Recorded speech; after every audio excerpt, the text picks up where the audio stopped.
कक्षा 10वीं में व्याकरण में अब हम पढ़ेंगे पद परिचय। पद परिचय, पद क्या होता है और उसका परिचय किस प्रकार दिया जाए। वाक्य में आए शब्द पद कहलाते हैं। वाक्य के बीच में जो शब्द आते हैं उसे क्या कहते हैं? पद कहते हैं। पदों से ही वाक्य की रचना होती है। इन पदों का उनकी व्याकरणिक कोटि के अनुसार परिचय दिया जाता है। अब देखेंगे कि व्याकरणिक कोटि के अनुसार कैसे परिचय दिया जाता है। वाक्य में आए पद का व्याकरण की दृष्टि से परिचय देना पद परिचय कहलाता है। पद के 8 भेद हैं। बहुत ध्यान से इनको देखेंगे कि पद के क्या हैं? 8 भेद। संज्ञा, सर्वनाम, विशेषण, क्रिया, क्रिया विशेषण। इतना तो आपने 6th तक की ग्रामर में बहुत ही अच्छे से पढ़ा हुआ कि संज्ञा क्या होती है, सर्वनाम क्या होते हैं, विशेषण क्या होता है, क्रिया क्या होती है, क्रिया विशेषण क्या होता है। फिर है संबंध बोधक अव्यय और समुच्चय बोधक अव्यय। इसके बाद है विस्मयादि बोधक। पद परिचय में यह बताया जाता है कि वाक्य में अमुक पद का प्रयोग के अनुसार क्या स्थान है। जो मतलब पद आया है, जो शब्द वाक्य के बीच में आया है उसका क्या स्थान है। यदि वह विकारी अर्थात संज्ञा, सर्वनाम, विशेषण या क्रिया है तो उसके लिए हमें क्या लिखना होगा? लिंग, वचन, पुरुष, कारक आदि, और उसका वर्णन देना होगा कि ये क्या है, और वाक्य में आए अन्य शब्दों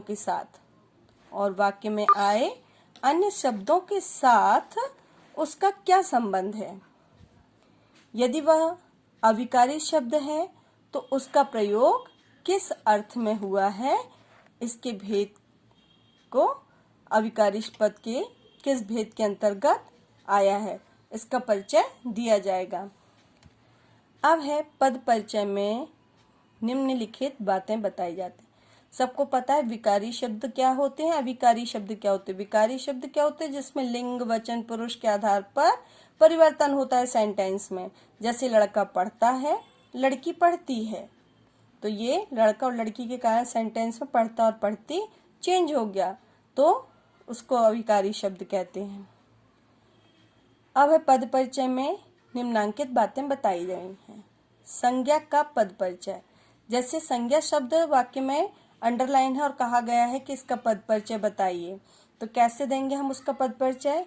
संज्ञा में हम क्या क्या बता सकते हैं? सबसे पहले तो संज्ञा का भेद, कि वह जो वर्ड अंडरलाइन है वह कौन सा भेद है। व्यक्तिवाचक संज्ञा, जातिवाचक संज्ञा, भाववाचक संज्ञा। फिर उसका लिंग हम बताएंगे, पुल्लिंग है कि स्त्रीलिंग है। वचन बताएंगे, एक वचन है, बहुवचन है। कारक बताएंगे, कर्ता, कर्म, करण, संप्रदान, अपादान, संबंध, तो ये कारक बताएंगे। फिर है संज्ञा का क्रिया और वाक्य के अन्य पदों से संबंध। तो यहाँ देखो उदाहरण दिया गया है, सर्वेश ने चित्र बना लिया। अब सर्वेश शब्द देखो यहाँ पे डार्क करके लिखा हुआ, मतलब ये अंडरलाइन वर्ड रहेगा। अब इसका हम पद परिचय देंगे, कैसे देंगे बताइए। कि ये तो एक तो संज्ञा शब्द है, संज्ञा शब्द के बाद हमें क्या देखना है, ये संज्ञा का कौन सा भेद है, कौन सी संज्ञा है। क्योंकि नाम दिया गया है तो ये व्यक्तिवाचक संज्ञा। यदि नाम के स्थान पे बालक दिया जाता तो वो क्या हो जाती? जातिवाचक संज्ञा।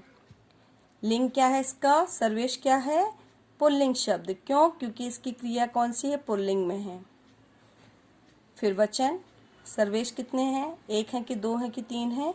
एक है, तो इसलिए ये कौन सा है? एक वचन। फिर कारक, कारक क्या है? ने लगा है। ने शब्द किसका चिन्ह है? कर्ता ने, कर्म को, करण चिन्ह से जान, संप्रदान को के लिए, ये सब हमने पढ़ाए हुए हैं आपको। तो ये सर्वेश ने चित्र बना लिया, तो ने कारक है, कर्ता कारक चिन्ह। तो देखो यहाँ पे व्यक्तिवाचक संज्ञा पहला दिया, दूसरा पुल्लिंग शब्द, तीसरा एक वचन, सर्वेश एक वचन है। कर्ता कारक है, सर्वेश के बाद ने लगा है, इसलिए कौन सा कारक है? कर्ता कारक है। इसके बाद बना लिया क्रिया का कर्ता। कौन सी क्रिया का कर्ता है ये? बना लिया। इस प्रकार ये संज्ञा शब्द का परिचय दिया गया। फिर है दूसरा उदाहरण यहाँ प्रस्तुत किया गया है। राष्ट्र का धन परिश्रमी नागरिक ही है। तो यहाँ पर देखो किसको अंडरलाइन किया गया है, राष्ट्र का धन और नागरिक। राष्ट्र का धन कौन सा है, तो राष्ट्र का, राष्ट्र यहाँ क्या है, संज्ञा शब्द है। कौन सी संज्ञा है, जातिवाचक संज्ञा। राष्ट्र क्या है, पुल्लिंग है कि स्त्रीलिंग है, पुल्लिंग शब्द है। एक वचन संबंध कारक, संबंध कारक क्यों है, का चिन्ह लगा है। संबंध का, के, की, इनका चिन्ह होता है संबंध कारक का, के, की, तो का लगा हुआ तो इसलिए संबंध कारक है। धन से संबंधित। फिर धन को अंडरलाइन किया तो धन को देखो कैसे देंगे पद परिचय। धन जातिवाचक संज्ञा है, पुल्लिंग है, कर्ता कारक, एक वचन है, क्रिया का पूरक है। नागरिक अंडरलाइन किया गया तो कैसे बताएंगे, नागरिक जातिवाचक संज्ञा है, पुल्लिंग, बहुवचन, जातिवाचक संज्ञा है ना ये नागरिक, और कौन सी संज्ञा, कौन सा है, पुल्लिंग, बहुवचन, क्योंकि नागरिक एक नहीं होता, नागरिक बहुत सारे होते हैं तो बहुवचन है।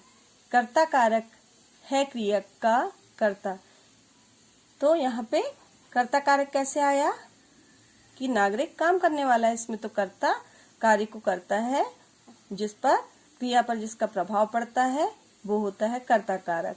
तो इस प्रकार संज्ञा का हमने पद परिचय पढ़ा। आगे और भी सर्वनाम का पद परिचय, क्रिया का पद परिचय, विशेषण का पद परिचय, इस प्रकार हम इसको आगे पूर्ण करते जाएंगे। तो नेक्स्ट वीडियो में अब हम पढ़ेंगे सर्वनाम का पद परिचय। सर्वनाम का पद परिचय हम नेक्स्ट वीडियो में पढ़ेंगे। धन्यवाद।